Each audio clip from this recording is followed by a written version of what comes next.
Dan selanjutnya mungkin soal yang lain nanti dijelaskan langsung oleh Ketua Majelis Koordinasi Bapak Ketua Jokowi.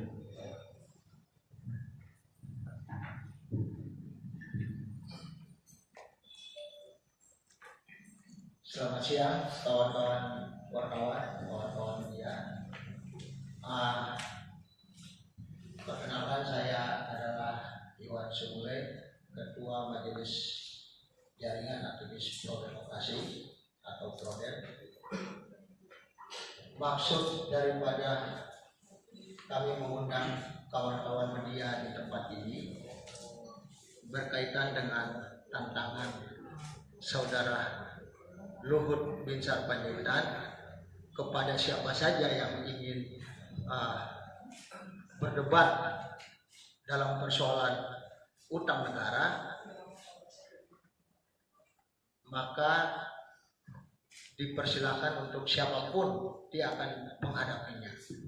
Nah, ketika awal-awal kami mendengar ada tantangan dari saudara Luhut Binsar Panjaitan, saudara Menko Investasi, saya kemudian sebenarnya ingin menjawab tantangan itu sendiri. Cuma karena ini menyangkut persoalan ekonomi dan saya bukan ahli ekonomi, maka saya harus mencari siapa lawan yang patut untuk disandingkan dengan saudara Luhut Binsar Panjaitan. Nah, pilihan itu kemudian menurut kami dari aktivis pro demokrasi, kami melihat bahwa Bang Rizal Ramli adalah sosok yang paling tepat untuk menjawab tantangan daripada Menko Investasi saudara Luhut Panjaitan. Nah, kenapa kami ingin sekali dan sangat meminta dan memohon kepada Bang Rizal Ramli untuk menjawab tantangan saudara Luhut Binsar Panjaitan, karena persoalan utang negara harus bisa dirasionalisasikan, harus bisa dijelaskan secara baik kepada rakyat, karena kita melihat bahwa utang yang dilakukan oleh negara saat ini itu menurut kami adalah dilakukan secara ugal-ugalan. Bagaimana kami melihat bahwa utang itu dilakukan oleh negara secara ugal-ugalan, dalam hari ini adalah Menteri Keuangan Sri Mulyani, bahwa bunga utang, kesepakatan bunga utang yang kemudian disepakati oleh Sri Mulyani itu sangat tinggi. Artinya tertinggi dari negara-negara yang di Asia Tenggara ini, dia sangat tinggi. Itu di kisaran 8%. Sementara yang lain seperti Filipina, seperti Thailand, dia hanya berkisar di antara 3 dan 4%. Nah, kami beranggapan bahwa utang ini dilakukan secara besar-besaran dengan bunga yang tinggi, dan ini sangat membebani perekonomian kita. Artinya ketika utang itu dilakukan secara ugal-ugalan dan secara jor-joran, maka yang akan menanggung semua beban utang itu tak lain adalah kita sendiri, adalah rakyat Indonesia. Nah, hal-hal semacam ini sangat perlu untuk dijelaskan. Bagaimana kemudian pemerintah harus menjelaskan kepada rakyat kenapa utang itu dilakukan secara ugal-ugalan. Kami sebut secara ugal-ugalan, sangat besar utang yang dilakukan oleh pemerintah dalam hal ini, dan dengan bunga yang sangat tinggi. Nah, kami melihat ada hal semacam itu, maka itu harus dijelaskan secara baik. Maka perdebatan-perdebatan dan penjelasan-penjelasan yang bisa kita dapat dari perdebatan yang akan mudah-mudahan akan terjadi antara Bang Rizal Ramli dengan Luhut Binsar Panjaitan, agar rakyat bisa tercerahkan. Di situ juga kesempatan kemudian pemerintah bisa menjelaskan apa rasionalisasi, justifikasi daripada negara kemudian mau mengambil utang yang begitu besar dengan bunga yang sangat tinggi. Nah, kita lihat hari ini kenapa hal itu sangat juga perlu, karena baru-baru ini kita tahu bahwa pemerintah kemudian mengeluarkan yang namanya Perpu 1 2020 yang telah menjadi Undang-Undang Nomor 2 tahun 2020. Itu sangat jelas bahwa kemudian fungsi kontrol terhadap pemerintah kemudian itu hilang. Lembaga-lembaga yang kemudian bisa menjadi fungsi kontrol terhadap apa yang dilakukan negara hari ini, termasuk soal utang, itu kemudian hilang. Lembaga-lembaga yang kemudian bisa melakukan pengawasan terhadap negara dalam hal utang yang dilakukan oleh negara, itu semua hilang. Mereka kemudian lembaga-lembaga negara dan lembaga tinggi itu kehilangan fungsinya dengan lahirnya Undang-Undang Nomor 2 2020. Nah, dengan hal itu kemudian makanya kami kemudian beranggapan bahwa kesempatan debat yang ditantang yang disampaikan oleh Menko Maritim Saudara Luhut Binsar Panjaitan ini sangat perlu direspon, sangat harus diterima tantangan ini, agar kita juga bisa mendengarkan penjelasan-penjelasan daripada pemerintah terkait dengan pemerintah kemudian bagaimana menjalankan roda perekonomian ini dengan baik. Nah, ini yang sangat perlu kemudian kami memandang bahwa kenapa tantangan debat ini perlu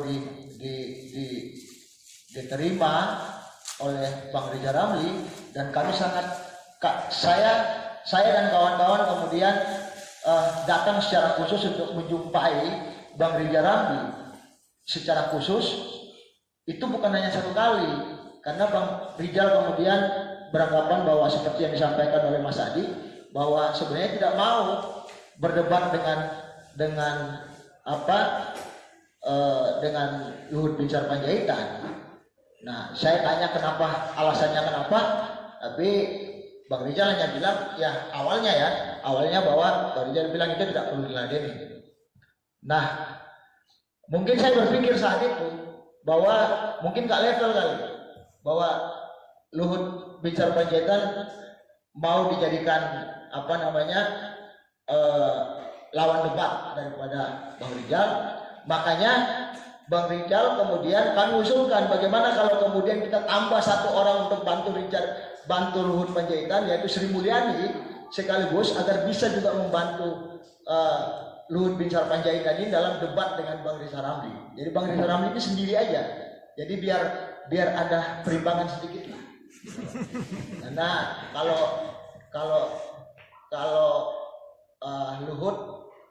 Saudara Luhut kayaknya saya pikir tidak akan mampu untuk berdebat dalam konteks ekonomi dengan Bang Rizal Ramli. Makanya kami kemudian datang lagi. Saya kemudian dengan kawan-kawan berpikir bagaimana caranya supaya Bang Rizal Ramli ini mau untuk kemudian menjawab tantangan daripada Luhut Binsar. Makanya kami kemudian memasukkan nama Sri Mulyani. Bahwa kalau dibantu Sri Mulyani gimana? Karena dulu juga pernah Bang Rizal juga menantang Sri Mulyani untuk berdebat. Makanya saya pikir bahwa ini juga kesempatan yang baik untuk Sri Mulyani gitu loh, karena ada temannya gitu loh. Kalau dulu mungkin dia takut juga berdebat dengan Bang Rizal Ramli karena dia sendiri gitu loh. Nah sekarang ada Luhut Binsar. Nah, dan juga kita tahu bahwa pertanggungjawaban sebenarnya persoalan soal utang negara itu ada di Menteri Keuangan. Nah, ini yang kemudian kami sampaikan kepada Rizal Ramli. Berkali-kali kami datang kepada Bang Rizal untuk mendesak supaya menjawab tantangan itu, dan akhirnya Bang Rizal Ramli menyatakan kesiapannya. Nah, ketika Bang Rizal Ramli menyatakan kesiapannya itu, makanya kemudian kawan Don Adam yang juga ikut bersama-sama dalam melobi Bang Rizal Ramli untuk menjawab tantangan Luhut Binsar, itu kemudian menyatakan kesiapannya untuk menjadi promotor dalam perdebatan ini. Nah, saya kira itu yang bisa saya sampaikan pada kawan-kawan media, kawan-kawan wartawan hari ini, bahwa kenapa sampai perdebatan acara debat ini akan kami sampaikan, akan kami jawab tantangan itu, dan akan kami sampaikan kepada kepada Luhut Binsar.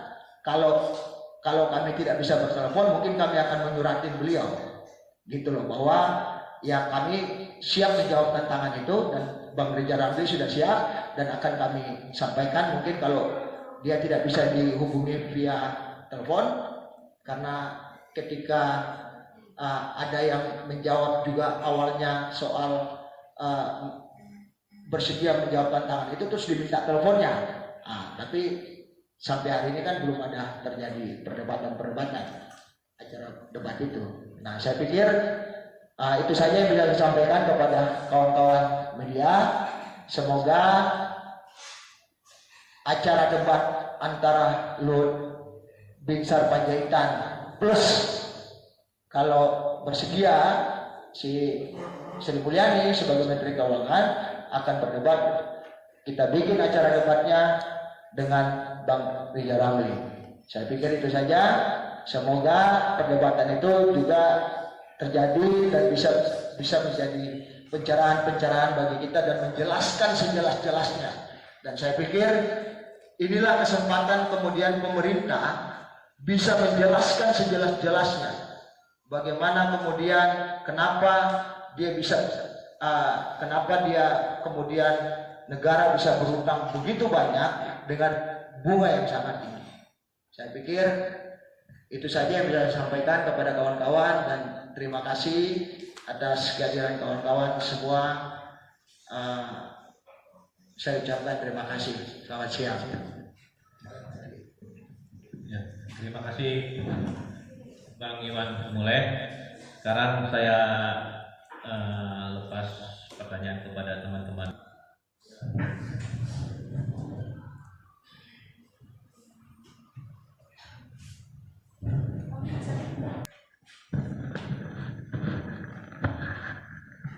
Ya, terima kasih ya. Tadi saya ingin menjawab kawan dari JBPN ini bahwa bagaimana kemudian ketika Luhut Binsar kemudian berubah pikiran untuk tidak